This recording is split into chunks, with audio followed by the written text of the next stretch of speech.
People think cheating stories start with anger. Mine didn't. Mine started with silence.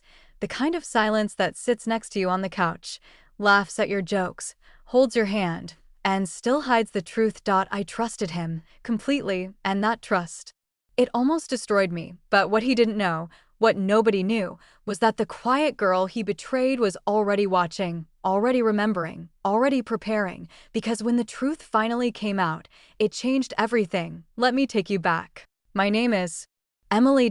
I was 27, living in a small apartment just outside Chicago. Nothing fancy. Just quiet mornings, busy evenings, and dreams that felt simple. I worked a normal job, paid my bills. I believed in love, real love. And then there was Jason. Jason walked into my life like a promise. We met at a friend's birthday party. He was charming without trying, the kind of guy who listens when you speak, the kind who remembers small details, your favorite coffee, the song you play when you're sad. He didn't rush me. He didn't pressure me. He made me feel safe. And after a year of dating, when he said, "Emily, I want a future with you," I believed him. Why wouldn't I? We moved in together. After 18 months. A small place. One bedroom. A couch we bought together. Plates that didn't match, but it felt like home. Jason would leave early for work. I'd pack his lunch. He'd kiss my forehead and say, "See you tonight, beautiful." And every night, he came back. Or at least, that's what I thought. We talked about marriage, kids, where we'd live someday. My friends loved him. My parents trusted him. Jason was the guy everyone pointed to and said, "That's a good man." And I was proud, but slowly, things shifted. Not in loud ways, not in obvious ways, just quiet changes. He started staying late at work. First, once a week, then twice, then more. When I asked, he'd smile and say, "You know how it is." Deadlines. His phone was always face down, always on silent. He used to tell me everything. Now, conversations felt shorter, distracted. But here's the thing about trust: when you love someone, you explain their red flags for them. I told myself I was overthinking. I told myself relationships change. I told myself, "Emily, don't ruin something good." So I stayed quiet. Still, something inside me felt off. I'd lie awake at night while he slept next to me, listening to his breathing, staring at the ceiling, asking myself questions I was afraid to answer. Why does he smile at his phone like that? Why does he shower the moment he comes home? Why does he get defensive when I ask simple things? One night, I finally asked him straight, "Jason, is there something you're not telling me?" He laughed, actually laughed. "Emily, come on," he said. "You really think I'd cheat on you?" I felt stupid. I apologized. That was the first time I betrayed myself. A few weeks later, something happened. Something small, but unforgettable. Jason left his laptop open on the kitchen table. An email notification popped up. A woman's name. Not a coworker I recognized, not a family member, just a name. I stared at it longer than I should have. When he walked in, I casually asked, "Hey, who's that?" He didn't hesitate. "Oh, just someone from work." Too smooth, too fast. But again, I chose peace over truth. Or so I thought. That night, I couldn't sleep. My heart felt heavy. My thoughts felt loud. I hated myself for doubting him. And I hated myself more for ignoring the signs. I stood in the bathroom, staring at my reflection, and I asked the question out loud, what if I'm wrong? But another question followed. What if I'm right? That question changed everything. I didn't confront him again. I didn't cry. I didn't beg. Instead, I watched. I noticed patterns. Same late nights, same excuses, same energy leaving the room. And one evening, while Jason was in the shower, his phone buzzed on the counter. I didn't pick it up, but I saw the preview. Just 5 words. "I miss you already." My hands started shaking, but I didn't scream. I didn't cry. I did something worse. I smiled, because deep down, I finally knew that message didn't break me. It woke me up, and in that moment, standing alone in our bathroom, I made a decision. I wasn't going to confront him, not yet, because if Jason thought he was hiding a secret, he was wrong. I was about to let him believe his lie was working, and what I discovered next was bigger than cheating. It was a double life, and once I saw it, there was no turning back. People say once you know the truth, you feel relief. That's a lie. When I saw that message, I miss you already, I didn't feel free. I felt trapped. Because now I had two choices: expose him, or let him keep lying while I learned how deep the lie really went. And I chose the harder path. I stayed silent. The next morning, Jason kissed me goodbye like always. Same smile, same calm voice. Love you, he said. I said it back, and that was the scariest part. Because now every word he spoke felt rehearsed, every touch felt borrowed, every smile felt fake. I watched him leave from the window, and I whispered to myself, who are you really? I didn't turn into a detective overnight. I didn't snoop like in the movies. I just paid attention. Jason suddenly had routines: Tuesday and Thursday nights, work dinners. Saturday mornings, gym time, longer than usual. He guarded his phone like it held his soul.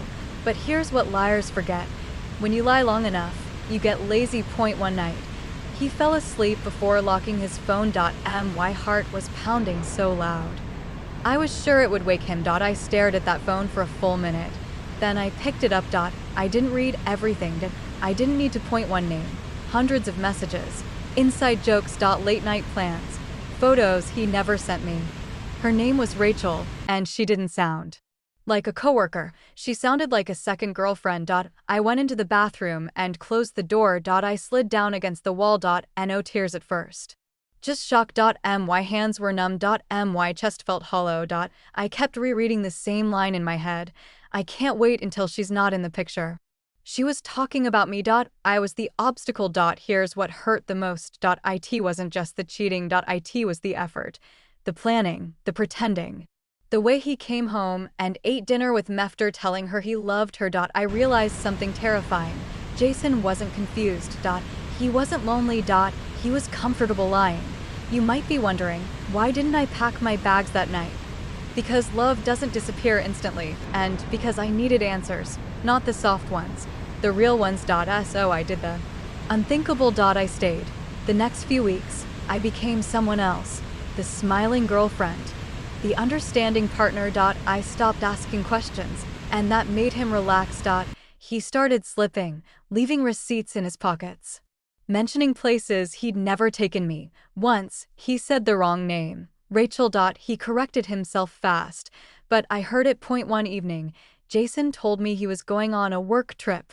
Something felt wrong. I checked his email. Hotel confirmation. Two guests, not one. That's when it hit me. This wasn't just cheating. This was a parallel life. The night he left for that trip, I sat on the couch, alone. The same couch we picked together. I cried for the first time. Not loud, just quiet tears. I wasn't crying for him. I was crying for myself. For every sign I ignored, every excuse I made. But something changed that night. Between the tears and the anger, clarity appeared. Jason thought I was weak. Rachel thought I was invisible. They both underestimated me, and that was their biggest mistake. I didn't want chaos. I didn't want drama. I wanted truth and consequences. So I started documenting everything: dates, messages, times. I wasn't rushing. I was building something calm, something undeniable, something that would leave no room for lies. Jason came home from that trip relaxed, happy, careless. He hugged me and said, "God, I missed you." And I smiled back, because by then, I knew everything. And what Jason didn't know yet was that the woman he betrayed was no longer heartbroken. She was focused. People think revenge is loud, screaming, exposing, burning bridges. But the most dangerous revenge is quiet. It's the moment you stop reacting and start deciding. By the time Jason came back from that trip, I wasn't his girlfriend anymore. I was his mirror. I became easier, kinder, less emotional. No questions. No fights. And Jason loved it. He thought things were finally stable. What he didn't realize was that my silence wasn't weakness. It was strategy. I didn't want to destroy him emotionally. I wanted him to understand. To see himself clearly. So I asked myself one question: what hurts more than being caught? The answer came fast: being exposed by your own lies. Jason worked in sales. Reputation mattered, trust mattered, and he was careless. I already had messages, photos, dates, but I needed something stronger. Something that would end the story without me saying a word. One night, I did something unexpected. I suggested a dinner, not just us. Friends, coworkers, people who trusted him. Jason was surprised. Where is this coming from? He asked. I smiled. Just want to celebrate us. He agreed instantly, because liars love attention. A week before the dinner, I reached out to Rachel. Not angry, not accusing, just honest. I sent one message. I think we should talk. She replied fast. She didn't know about me. Not fully. Jason told her I was almost gone. Another lie. We met at a coffee shop. She looked nervous. I stayed calm. I showed her nothing, just enough. Messages, dates, hotel receipts. Her face changed. She wasn't evil. She was fooled too, and in that moment, we both realized the same truth. Jason didn't choose between us. He chose himself. Rachel didn't defend him. She didn't deny anything. She whispered, "He told me you were cold. Distant." I nodded. "That's what he told me about you." Silence sat between us, and then she said something I didn't expect. "He deserves to be seen." No shouting. No scene. Just truth. At the dinner. I and his own words. Rachel agreed to come. Jason didn't know. The night before that night. Jason slept peacefully. I didn't. I wasn't nervous. I was ready. I packed his lies neatly, like a gift. Laughter, wine glasses clinking, smiles. Jason played the perfect host, confident, charming, and then the doorbell rang. I stood up. "I'll get it." When Jason saw Rachel walk in, the color left his face. For a second, he forgot how to breathe. Everyone looked confused. I smiled and said calmly, "Jason, don't worry, she knows me." Silence filled the room. Jason opened his mouth. No sound came out, because for the first time, he had nowhere to hide. You could hear a pin drop. The laughter that filled the room just seconds ago disappeared like it never existed. Jason stood frozen. His friends stared at him, his coworkers waited, and Rachel stood beside me, calm, silent, honest. This was the moment his lies finally met daylight. "Emily, I can explain." Jason's voice shook. I didn't raise my voice. I didn't argue. I simply said, "Go ahead." That's when he realized something was wrong, because liars expect anger. They don't expect patience. Jason started talking fast. He blamed stress. He blamed confusion. He blamed timing. Every excuse sounded rehearsed. Then Rachel spoke. "Jason," she said quietly, "you told me she was almost gone."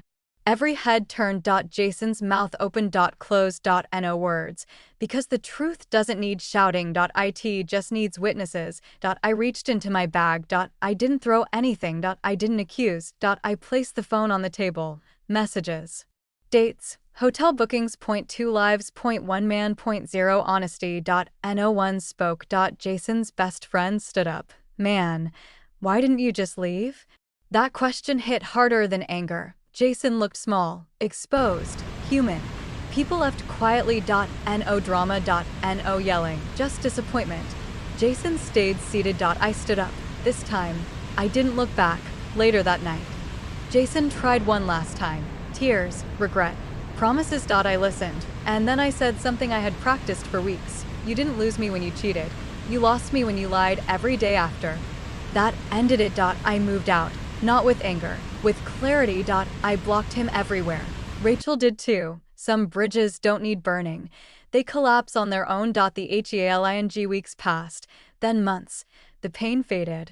The lesson stayed. I learned something powerful. Betrayal doesn't define you. How you respond to it does. If someone cheats and lies to keep comfort, they're not confused. They're selfish. Silence isn't weakness. Sometimes it's preparation.